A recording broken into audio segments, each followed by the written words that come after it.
Humans have a natural instinct to seek instant pleasure and avoid pain. Both of these extremes can get us into trouble. Remember, we are aiming for the gray area of balance. When we lack pleasure in our lives, we feel unfulfilled, and this leaves us seeking more ways to feel full, if you will.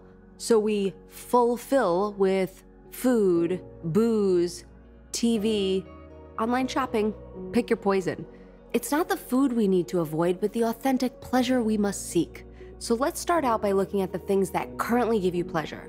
It's all right if you don't have a long list. You'd be joining the majority of people realizing that what they do is supposed to give them pleasure, but winds up becoming a hamster wheel of forced actions, people-pleasing, and a to-do list that never ends. Take a few minutes to reflect on your current balance of pleasure. Pause this video and go grab a pen, or more realistically, whip out your iPhone and take a snapshot of this next clip. Write at the top of your page, "How I seek pleasure," and then reply to these statements.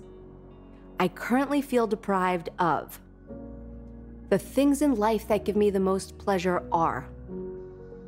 The 3 action steps I can take to create more pleasure in my life are.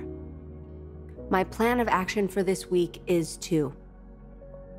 Please commit to doing something every day that brings you pleasure and joy, even if it's just for 10 minutes, and make sure it has nothing to do with food. I call this pleasure diversification.